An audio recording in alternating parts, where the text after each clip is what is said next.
Dear students, UP scholarship 2024-25 का form कैसे भरना है, रजिस्ट्रेशन कैसे करना है, स्टेप बाय स्टेप इस वीडियो में आपको बताने वाले हैं।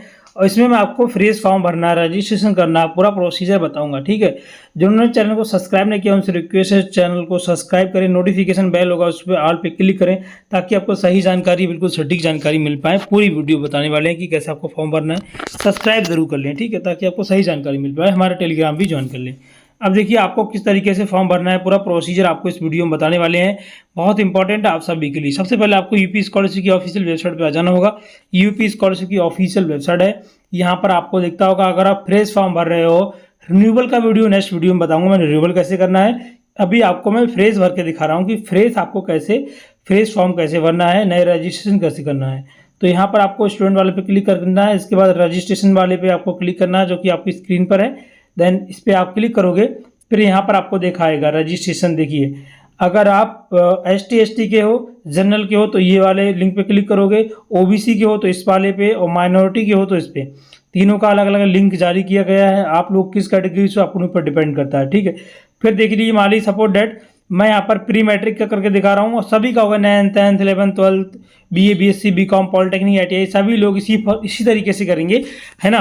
प्रोसीजर सबका सेम रहता है। अभी लिंक फिलहाल एक्टिवेट हुआ ही कुछ बच्चों की, तो प्री मैट्रिक पे आप क्लिक, देन आपके सामने इस तरीके से पूरा का पूरा ओपन हो जाएगा। सबसे पहले आप लोगों को रजिस्ट्रेशन करना होगा। रजिस्ट्रेशन कैसे करते हैं, जैसे मान लो आपका कौन सा डिस्ट्रिक्ट है तो वो डिस्ट्रिक्ट भरोगे। जैसे मैं यहाँ पर आपको भर रहा हूँ किस कॉलेज में शिक्षण संस्थान का नाम भरना है, जाति कौन सा है वो भरोगे। ठीक है, उसके बाद धर्म को सिलेक्ट करोगे, जो भी आपका है, छात्र छात्रा का नाम जो भी नाम है वो यहाँ फिल करना है। ठीक है, पूरा प्रोसीजर बताने वाले हैं step by step. Mobile number, यहाँ पर आपको मोबाइल नंबर डालना होगा और यहाँ जो कैप्चा कोड है वो डालना होगा, है ना। पासवर्ड जो बनाओगे वो बनाने के बाद उस पासवर्ड को कंफर्म करोगे, फिर कैप्चा भरोगे, है ना। देन वो आगे प्रोसीजर स्टेप बाय स्टेप बताने वाले हैं। देखिए काफ़ी महत्वपूर्ण वीडियो है, पूरा वीडियो देखना। पूरा प्रोसीजर है कि स्कॉलरशिप का रजिस्ट्रेशन से लेकर फाइनल प्रिंट कैसे निकालना है, क्या प्रोसीजर रहता है, वो सब आपको बताने वाले हैं। क्लियर हुआ। देखो यहाँ पर अपना जो भी आप पासवर्ड बनाना चाहो पासवर्ड बना सकते हो, और फिर आपको लॉगिन भी करना है पासवर्ड बनाने के बाद। तो याद रखना कि क्या बनाया है वो पासवर्ड आपको हमेशा काम दे। तो ऐसे तरीके से आपको अपना रजिस्ट्रेशन करना है। उसके बाद रिन्यूअल पे लॉगिन, फिर आपको लॉगिन भी करना होता है। तो यहाँ पर जो कैप्चा कोड है इसको 47167 करने के बाद जनरेट OTP पे आपको क्लिक कर देना है। ठीक है, और जिन्होंने सब्सक्राइब नहीं किया है वो लोग सब्सक्राइब कर लें ताकि आपको सही जानकारी मिल पाए। जैसे ही आप जनरेट OTP पर क्लिक करोगे फिर आपके OTP जाएगा रजिस्टर्ड मोबाइल नंबर पे, और क्या है यहाँ पर आपको OTP डालना होगा। यहाँ कैप्चा फिल करोगे और जो भी OTP आपके रजिस्टर्ड मोबाइल नंबर पे आया वो यहाँ फिल करोगे। सबमिट एंड प्रोसीजर इस तरीके वाले ऑप्शन पे क्लिक करोगे। देन आपको रजिस्ट्रेशन नंबर मिल गया। ठीक है, रजिस्ट्रेशन नंबर जो मिला है वो यहाँ नोट कर लेना है। फिर आपको इसको प्रिंट करके रख लेना है। कभी कभी क्या होता है रजिस्ट्रेशन नंबर खो जाता है बच्चों का, तो प्रॉब्लम आ जाती है। ठीक है, तो इसको आपको सेव कर लेना होगा। फिर हम लोग बात करते हैं, फिर आपको फिर से मतलब लॉगिन करना है। ठीक है, कॉपी कर लेना है इसको और फिर से हमें साइड पे आना है यूपी स्कॉलरशिप वाली पे, और अब की हमें फ्रेश लॉगिन पे क्लिक करना है। ठीक है, जैसे यहाँ पर स्टूडेंट पे जाओगे फिर आपको फ्रेश लॉगिन, ये फ्रेश लॉगिन प्री मैट्रिक पे क्लिक करोगे। फिर अपना जो भी रजिस्ट्रेशन नंबर है यहाँ फिल करना है आपको, और जो भी अब मैंने आपको बताया था कि पासवर्ड क्या बनाना है वो पासवर्ड बनाया होगा जो भी आप लोगों ने, वो यहाँ फिल करोगे। फिर उसके बाद जो कैप्चा कोड यहाँ दिख रहा है 75854, इस पर आपको सबमिट कर देना है। फिर देखिए आपके सामने इस तरीके से डैशबोर्ड ओपन हो जाएगा। अभी आपका रजिस्ट्रेशन सक्सेसफुली हो गया है। डिजी लॉकर से सत्यापन बाकी है। सबसे ज़्यादा बच्चों को प्रॉब्लम आती है डिजी लॉकर वाली में, लेकिन आपको घबराना नहीं है। मैं पूरा प्रोसीजर बता रहा हूँ कि कैसे डिजी लॉकर से आपको वेरिफिकेशन करना है। एक चीज़ आपको और हमेशा याद रखनी है, जब भी डिजी लॉकर से वेरिफिकेशन करो तो आप लोगों को प्रॉब्लम ना हो तो वीडियोज़ को पूरा देख लेना है। मोबाइल नंबर से भी आप वेरीफाई कर सकते हो, आधार से वेरीफाई करोगे, तीनों स्टेप से वेरीफाई करोगे। पहले हम बात करते हैं आधार कार्ड से। तो आधार कार्ड का नंबर यहाँ डालोगे, है ना, और नेक्स्ट पे क्लिक करोगे। जैसे ही आप नेक्स्ट पे क्लिक करोगे आपके सामने इस तरीके से ओपन होगा। ठीक है, क्लियर हुआ। और आधार कार्ड का नंबर डालने के बाद नेक्स्ट वाले ऑप्शन पे क्लिक करोगे। आधार कार्ड पे जो रजिस्टर्ड मोबाइल नंबर है उस मोबाइल नंबर पे एक OTP जाएगा, तो वो OTP आपको यहाँ पर फिल करना है। आपको मोबाइल नंबर पर OTP गया होगा 6 डिजिट का, वो यहाँ पर आपको फिल करना है, देन आगे बढ़ना है। ठीक है, तो देखिए इस तरीके से आपके रजिस्टर्ड मोबाइल नंबर पे OTP जाएगा और वो OTP गया होगा, फिर आप यहाँ फिल करोगे, देन आपको आगे बढ़ना है। देन जो OTP आया है मैंने यहाँ फिल कर दिया और सबमिट वाले ऑप्शन पे क्लिक कर दूंगा, तो हमारा आधार वेरिफिकेशन का काम हो रहा है। Secret pin, set a secret pin, फिर आपको क्या है अपनी जो डिजी लॉकर की सीक्रेट पिन बनानी है। वो पिन बनाओगे तो उसमें क्या है 6 डिजिट का पिन बनाना होता है, और जो आपके डिजी लॉकर में बाद में लॉगिन करने के काम में आती है। ठीक है, देन आपको डिजी लॉकर से जो पिन मिली है उसको आराम से अलाउ कर देना है। इस तरीके से सारी चीज़ें है ना, तो इस तरीके से आप लोगों का डिजी लॉकर से सत्यापन हो गया। ठीक है, और वेरीफाई डाटा पे आप क्लिक करोगे, यहाँ पर आपको दिखता होगा ऑप्शन, तो आपका वेरीफाई डाटा हो गया। देन आपका आता है कि आवेदन पत्र को भरें। आवेदन पत्र को भरें, इसमें बहुत ध्यान से भरना है। बहुत से बच्चे गलती करते हैं। गलती क्या करते हैं, पंजीकरण आपका हो गया है, व्यक्तिगत विवरण, स्कूल, पहले जो आपका स्कूल था उस स्कूल का नाम भरना है, PMB जो भी है यहाँ भरोगे। फिर उसके बाद जो भी आपका पिछले वर्ष का कॉलेज रहा है उसका रिजल्ट कैसा रहा, पास रहे कि फेल रहे। 626 प्राप्तांक आए हैं 1000 में से, 9th क्लास का स्टूडेंट्स है ये। उसके बाद यहाँ पर कब इन्होंने एडमिशन डेट क्या था, कक्षा में प्रारंभ कब किया था, वो डेट भरोगे। इनका बोर्ड से एक रजिस्ट्रेशन नंबर मिलता है, तो बोर्ड का पंजीक्रमांक नंबर इसको आप छोड़ सकते हो, अगर मैंडेटरी आपके पास है तो भर सकते हो, अगर मैंडेटरी नहीं है। ठीक है, फिर आपको ट्रांसफ़र सर्टिफिकेट नंबर लेना है। ट्रांसफ़र सर्टिफिकेट नंबर जो भी आपका है, TC सर्टिफिकेट नंबर, वो आपको फिल करना है। ठीक है, आप लोगों ने कक्षा 8 कहाँ से उत्तीर्ण किया है, कौन से सन में उत्तीर्ण किया है, वो यहाँ फिल करना है। ठीक, ईमेल, पिन कोड नंबर डाल देना है। फिर आपको विद्यालय का नाम डालना है, माता का नाम, ट्रांसफ़र सिटी जो TC है उसका सर्टिफिकेट आपको मिला होगा, पिछले कॉलेज से आप आए होंगे तो वहाँ से आपको डालना है। ठीक है, बैंक का विवरण, जो भी आपका बैंक ऑफ बड़ौदा है तो बैंक ऑफ बड़ौदा डालोगे। फिर उसके बाद डिस्ट्रिक्ट, बैंक आपकी कौन सी डिस्ट्रिक्ट में है, ब्रांच, फिर आपका जो भी बैंक के मतलब बैंक में जो नाम है आपका पर्टिकुलरली वो नाम डालोगे। देन आप लोगों को IFC कोड ये ऑटोमेटिकली ले लेगा। ठीक है, जो ऑटोमेटिक आपका IFC कोड आ जाएगा। फिर छात्र छात्रा का नाम, खाता संख्या जो भी आपकी बैंक की है वो फिल करना है आप लोगों को। फिर खाता संख्या को दोबारा डालना है, फिर आपको आगे बढ़ना है। ठीक सॉरी, अब देखो जो कैप्चा कोड है यहाँ फिल करना है आप लोगों को, फिर इस पे आई एग्री पे क्लिक करके इसको सबमिट कर देना है। इस तरीके से आप लोगों का दूसरा ऑप्शन और तीसरा ऑप्शन भी ग्रीन हो जाएगा। फिर आवेदन पत्र को संशोधित करने वाले ऑप्शन पे क्लिक करना है। ठीक है, अभी इसको आप रहने दो तो बेटर रहेगा। अभी आप जो आय प्रमाण पत्र है उसको हम लोग देखते हैं। तो आय को वेरिफिकेशन करने के लिए सबसे पहले आपको आय प्रमाण पत्र है वो यहाँ क्रमांक डालना है। ठीक है, अपने आय प्रमाण पत्र का, अपने नहीं आपके फादर का आय प्रमाण पत्र लगेगा, ये भी याद कर लो। बहुत से बच्चे कमेंट करते हैं तो सर मेरा आय प्रमाण पत्र लगेगा कि मेरे फादर का लगेगा, तो एक बात सुन लो, आपके फादर का आय प्रमाण पत्र लगेगा। ठीक है, तो वो आपको यहाँ फिल करना है। ठीक है, तो इसके बाद कैप्चा डाल लो, जो सारी चीज़ें डाल के फिल कर देना है।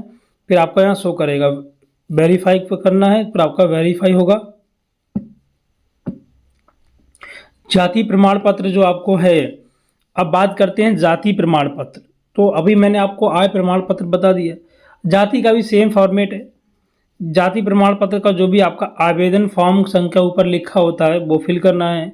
फिर जाति प्रमाण पत्र का क्रमांक जो होता है वो ऊपर ही डॉक्यूमेंट के लिखा हुआ होता है, तो वो आपको फिल कर देना है। ठीक है, उसके बाद जो आपको कैप्चा पिन दिख रहा है वो कैप्चा पिन डालोगे। वो पिन यहाँ डालने के बाद आपको गेट डाटा पे क्लिक करना है, ठीक है।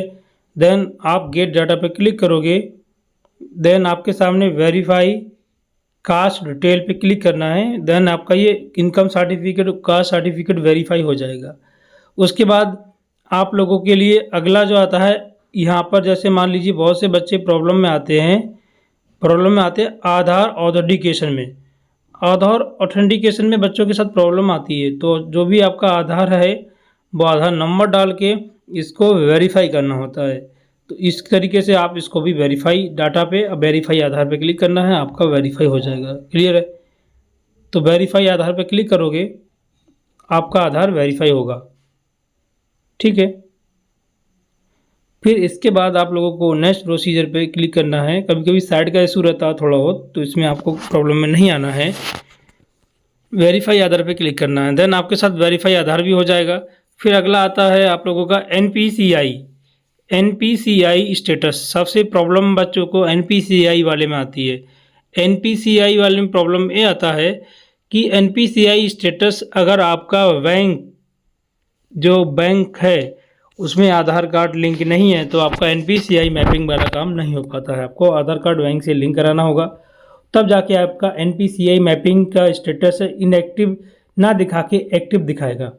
तो ये आपको आधार कार्ड की साइट से चेक कर लेना है कि मेरा एनपीसीआई मैपिंग इनएक्टिव है कि एक्टिव है। इसके लिए आप लोगों को अपने बैंक में जाना है, ई-केवाईसी करवाना है, ताकि आपकी प्रॉब्लम ना आए। बहुत सारे बच्चों का एनपीसीआई मैपिंग प्रॉब्लम आती है, लेकिन आपको घबराना नहीं है, आप लोगों को वहाँ जाके इसको सबमिट कराना होता है, ठीक है। अब जैसे एनपीसीआई स्टेटस हम लोग वेरीफाई करते हैं, तो इसमें बहुत सारे बच्चों की प्रॉब्लम क्रिएट होती है। ऐसे में आप लोगों को करना क्या है, एनपीसीआई स्टेटस को हमें वेरीफाई करना होता है। तो इसमें प्रॉब्लम बच्चों की आती है, आपका आधार कार्ड है वो बैंक से लिंक नहीं होता है। आपको बैंक में जाके एनपीसीआई का स्टेटस वेरीफाई करवाना होता है। इस तरीके से जैसे मान लो अगर आपका लिंक है, तो आप चेक एनपीसीआई स्टेटस पे क्लिक करोगे, आपका बैंक का सर्वर उठाएगा और आपका इस तरीके से वेरीफाई हो जाएगा। क्लियर है? देन इसमें अगला प्रोसीजर क्या रहता है, जिनका अगर लिंक है आधार कार्ड, तो चेक एनपीसीआई स्टेटस पे क्लिक करोगे, आपका एनपीसीआई का स्टेटस है वेरीफाइड हो जाता है। मैक्सिमम कंडीशन में बच्चों का एनपीसीआई स्टेटस वेरीफाइड हो जाता है, लेकिन कभी कभी प्रॉब्लम आता है अगर आपका आधार कार्ड बैंक से लिंक नहीं है देन, ठीक। तो देखिए अगला प्रोसीजर इसमें क्या है, एनपीसीआई स्टेटस वो भी वेरीफाई हो गया क्योंकि इनका लिंक था। बहुत से बच्चों का आधार कार्ड लिंक नहीं होता है, तो उसमें उनमें ये प्रॉब्लम आ जाता है कभी कभी, है ना। तो उसके लिए बैंक से जाके कांटेक्ट करें, बैंक से एनपीसीआई स्टेटस को आपको वेरीफाई करवाना होगा। क्लियर है? और ऐसे में आपको जैसे अगर आपका वेरीफाई नहीं होता है, तो बैंक में जाओ, ई-केवाईसी करवाओ एनपीसीआई की, देन वो आपका हो जाएगा। क्लियर है? देन हम आगे बढ़ते हैं। अगले का प्रोसीजर क्या है, अगले का प्रोसीजर रहता है कि आपका एप्लीकेशन को लॉक करना और हार्ड कॉपी निकालना, जो कि आपके कॉलेज में जाके जमा होती है। तो वो अगला प्रोसीजर रहता है। उसके लिए आपको करना क्या है, सिंपल सा फंडा है कि आप लोगों को जो भी प्रोसीजर मैं बता रहा हूँ, उसी प्रोसीजर को एनपीसीआई को फॉलो करना है। किस तरीके से फॉर्म भरना है वो मैं आपको बता रहा हूँ कि ऐसे ही आपको फिल करना है। 9th 10th वाले विशेषकर ध्यान देंगे। अभी 11th 12th का प्रोसीजर भी सेम रहता है, इसमें कुछ ऐसा नहीं है। अभी उन लोगों का लिंक एक्टिवेशन को लेकर जैसी अपडेट आएगी तो मैं आपको अपडेट करूँगा। फिलहाल अभी क्या है, अभी एनपीसीआई का स्टेटस को लेकर जो भी अपडेट्स रही हैं मैं आपको बताऊँगा। आवेदन पत्र को जो भी त्रुटि है आप लोगों की, उसको संशोधित कैसे करना है वो भी आप लोगों को स्टेप बाय स्टेप बताया जाएगा। अब जैसे मान लीजिए आप लोगों को क्या है, एप्लीकेशन को लॉक करना है, तो यहाँ पर आवेदन पत्र को एक बार संशोधित करने वाले ऑप्शन पे जाके आप लोगों को इसको लॉक करना पड़ता है, क्योंकि बहुत सारे बच्चों की एक बार फाइनल प्रिंट लगाने से पहले इसको आपको देख लेना कि हाँ प्रिंट में कोई गलती वगैरह तो नहीं है, ताकि प्रॉब्लम आपको क्रिएट ना हो। क्लियर है? देन आप लोगों को इसका प्रिंट निकाल के पहले चेक करना है कि हाँ ये सब कुछ ठीक है कि नहीं ठीक है। देन इस तरीके से आप लोगों का आधार कार्ड का जो एप्लीकेशन लॉक हो जाएगा। फिर अगला प्रोसीजर आप लोगों को पता है क्या रहेगा, एनपीसीआई मैपिंग हो गया, आधार कार्ड सब हो गया, इनकम सर्टिफिकेट अपलोड हो गया, एप्लीकेशन रजिस्ट्रेशन हो गया। फिर अगला रहता है एप्लीकेशन लॉक हो गया। एप्लीकेशन लॉक हो जाने के बाद आपको 3 दिन का समय मिलेगा। उसके बाद 3 दिन के बाद आपकी हार्ड कॉपी निकलेगी, वो जाके आपके कॉलेज में जमा करना होगा। क्लियर है? 3 दिन के बाद, यानी कि जब आपने अप्लाई किया है उसके 3 दिन के बाद। फिर हम लोग बात करेंगे संस्था में जमा करने हेतु प्रिंट करें। तो ये हार्ड कॉपी है, आप लोगों को इस पर क्लिक करना है। फिर अगले का प्रोसीजर क्या है वो मैं आपको बताता हूँ। अगले का प्रोसीजर ये है, जैसे कभी कभी बच्चों के साथ प्रॉब्लम आती है। प्रॉब्लम ये हो जाता है कि बहुत से बच्चे 3 दिन तक वेट नहीं कर पाते हैं और पहले ही इसमें रजिस्ट्रेशन करने की सोचते हैं। क्लियर है? तो ऐसे में बहुत सारे बच्चों की प्रॉब्लम ये आती है, जैसे रजिस्ट्रेशन कर लेते हैं बट यहाँ पर उनको लॉकिंग करने में प्रॉब्लम आती है। तो सातों स्टेप कैसे स्टेप बाय स्टेप आपको फॉलो करना है वो आपको सीखना है। जैसे कभी कभी बच्चों के साथ प्रॉब्लम ये आती है, एनपी आवेदन पत्र को संशोधित अभी भी आप लोग कर सकते हो। अगर एक बार लॉक हो गया फिर आप नहीं कर सकते। तो आपको रजिस्ट्रेशन से लेकर लॉकिंग को जो प्रोसीजर है वो आपको सीखना है। अभी आप इसमें एडिट कर सकते हो। मान लो अगर आपने लॉक कर दिया, लॉक करने के बाद फॉर्म को दोबारा एडिट नहीं कर सकते, फिर आपको करेक्शन डेट का इंतज़ार करना होगा। हैं, करेक्शन डेट आप लोगों का जब आएगा तो वो मैं आपको बताऊंगा। अभी फ़िलहाल इतना है कि आप लोगों को अच्छे से भरना है फॉर्म, जैसा कि मैंने इसमें दिखाया फुल प्रोसीजर से। अब इसमें आपको करना क्या होता है, जैसे ईमेल एड्रेस डाला है तो वो सही डाला है कि नहीं डाला है, एक एक स्टेप्स को आपको देखना होगा। बैंक का विवरण हो गया, वो भी अभी चेक कर लीजिए। बाद में रजिस्ट्रेशन के बाद जब आप लॉक कर दोगे बाद में प्रॉब्लम क्रिएट होगा। इस तरीके से आपको सारी चीज़ों को पहले ही चेक कर लेना है। क्लियर है? बाद में आप लोगों को साथ प्रॉब्लम हो सकती है। अगर बाद में आप लोग चेक करोगे, मान लो आपका गलत हो गया, फिर जो आपकी डेट रहती है उस डेट को आपको वेट करना है कि हाँ कब करेक्शन डेट कब आएगा, उसका फाइनल डेट कब आएगा। इस तरीके से आप लोगों के कमेंट्स आते रहते हैं। फिलहाल इतना मुझे आपको बताना है। अगर आपका जो भी है सक्सेसफुली संशोधन अभी कर लो, बाद में आप वेट करोगे कि कब करेक्शन डेट आएगा कब नहीं आएगा। एनपीसीआई स्टेटस को लेकर जो भी चीज़ें हैं वो अभी आप लोग देख लीजिए।